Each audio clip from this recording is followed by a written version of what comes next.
I heard this man's been saying some bad things about you, Saxton. What? What'd you hear? The following contest is a ladder match and is for the Money in the Bank briefcase with the contract inside of it. Making his way to the ring from Miami, Florida, weighing in at 287 question, pounds, one of the toughest, the bad guy, and some would say Ramon. cockiest individuals to ever compete here in WWE. I think he just tossed that toothpick at you. No, he missed.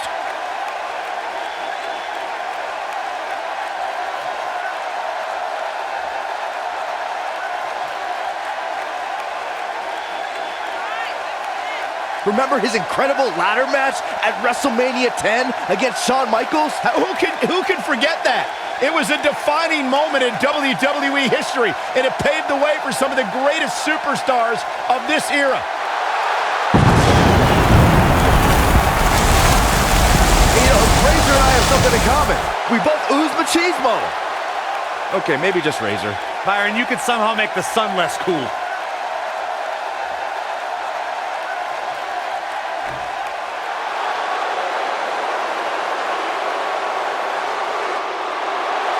WWE's First, Apex from St. Predator. Louis, Missouri, weighing in at 250 pounds, he is Mr. Money in the Bank. He is the Apex Predator, the Viper, Randy Orton.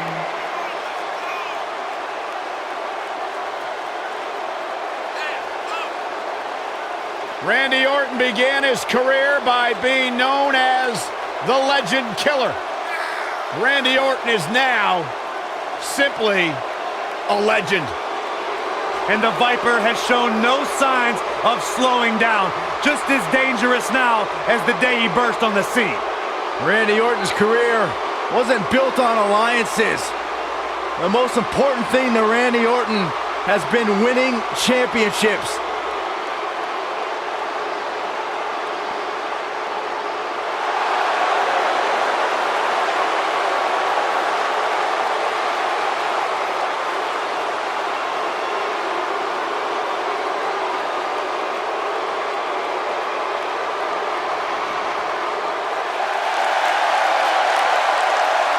Here comes the Hitman. Oh yeah, the excellence of execution.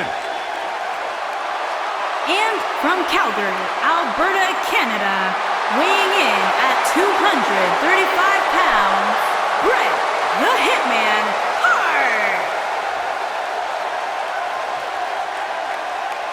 I gotta say, guys, it is an absolute honor to be here ringside to call a match featuring the excellence of execution. How funny it is to hear you change your tune, Saxton. You've been complaining about the Hitman's attitude recently, and I think it's ridiculous. The only thing you've ever excelled at is being subpar. I have the utmost respect for Bret Hart, but I don't appreciate the fact that he seems to not believe that people still respect him the way they have over the last 10 years.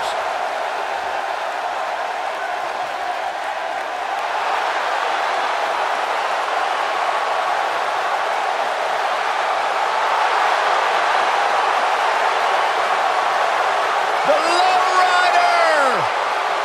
Eddie riding in style.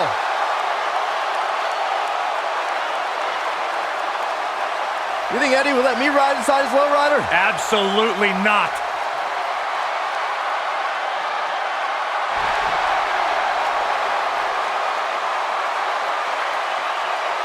What a paint job.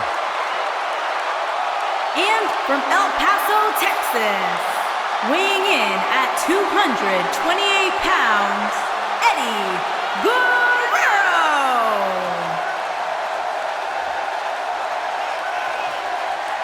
Any superstar you talk to, they talk about the respect they had for Eddie Guerrero. The youngsters today talk about how they've idolized the man, looked up to him, tried to pattern their career after him.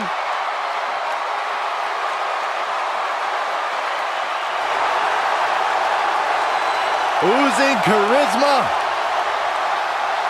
Not many compare to Eddie Guerrero.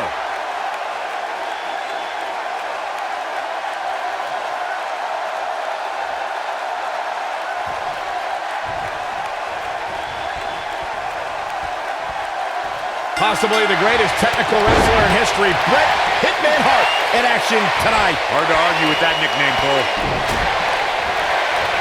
Drop kick. Beautiful. Set him up, got the head scissors on. Oh, elbow in the face. Oh, debilitating elbow drop. Bang! What a stomp. Good grief. Oh, what a snapmare. Oh, perfectly executed.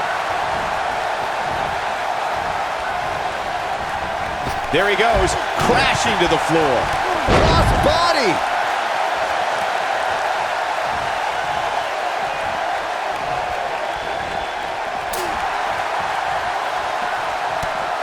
When a superstar gets dropped with the razor's edge, it's easy for the referee to make the 3 count.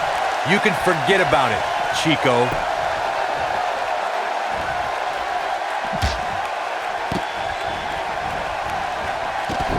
Oh, what a slam! That hurt! Now it's Bret Hart on the defensive. He's going to have to be careful. Oh, man. 3 guys he's in there with want this match just as much as he does. And I guarantee you, the other 3 guys see the predicament he's in and are thinking of ways to capitalize on it. Time and time again, Razor Ramon has shown that once you're up in the razor's edge, there's only one place to go, and that's down. And there's nothing you can do about it. Razor Ramon shows all of his machismo when he hoists an opponent up on his shoulders and drops them on their back. Like the saying goes, what goes up must come down.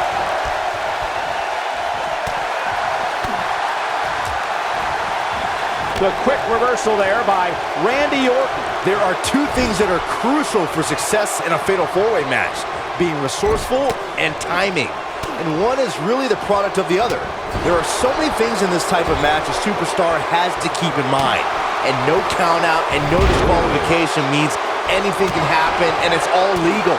That's a difficult scenario anyway. It might be cliche, but it's true here. It ain't over till it's over. He's making a statement here with this attack.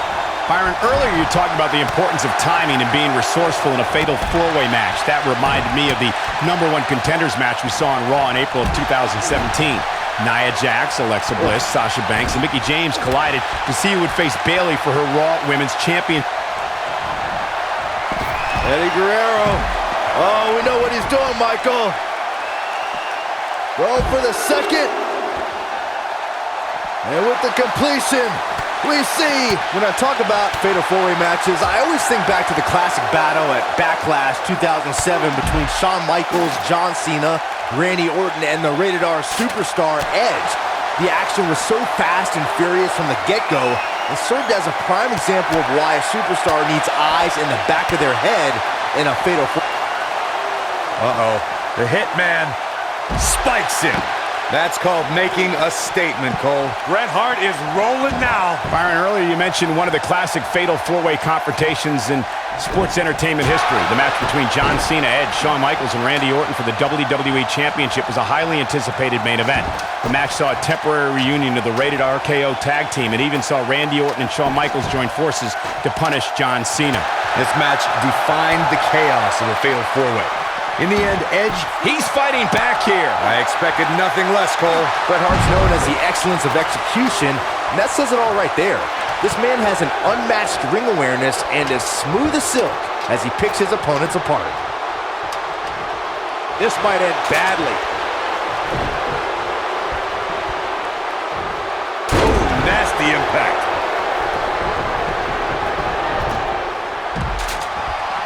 There he goes, crashing to the floor.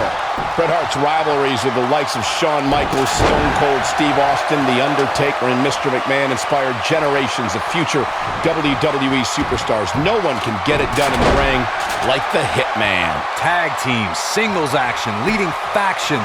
Bret Hart does things his way. The excellence of execution can make fast work out of an opponent or make them suffer for thinking they even had the right to be in the same ring with the Hitman.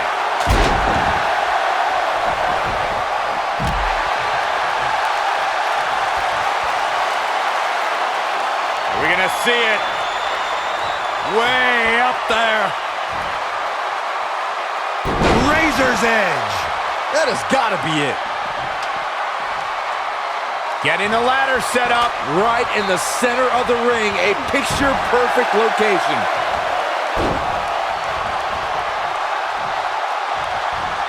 Stop in the leg. Just nasty. Elbow finds its mark. Trying to sneak a victory here. Hey, when you have the opening, why not go for it? Heading up the ladder now. This could be the beginning of the end. I don't know, guys. Now we have, when this guy's on, look out. This might be it. Oh, my. Climbing up, guys. Here we go. Oh, boy. Randy Orton. He's looking at it here, guys. Victory just a few inches away. Questionable timing of this move, Cole. Harsh impact. Getting that ladder set up nicely. Right in the center of the ring, Michael. Making their way up the ladder right now. This is a nerve-wracking situation. He's heading for higher ground. To get away from you. Oh, now. Wow. Look at him, guys. Oh, boy, he is rolling. Ooh, no luck against Ramon there. It'll destroy your face. Oh, and here we go. This is what makes him one of the best in the business. Ooh, right in the face. Destroyed. Wow, guys.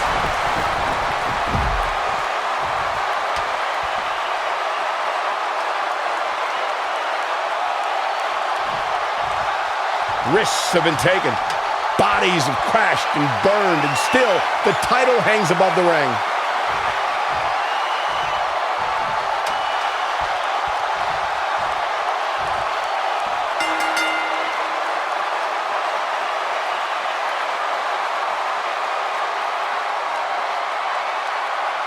And here's another look at why the Fatal 4-Way is one of the most unpredictable and entertaining matches in WWE.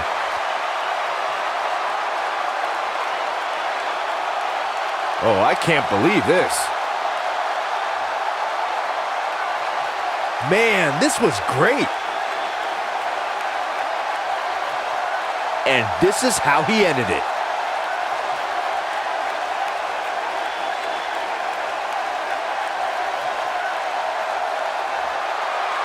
Here is your winner, Eddie Guerrero! Huge victory here in this Fatal 4-Way match.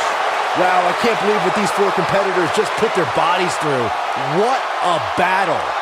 We may be in New Orleans tonight, but I assure you there was nothing easy about that win right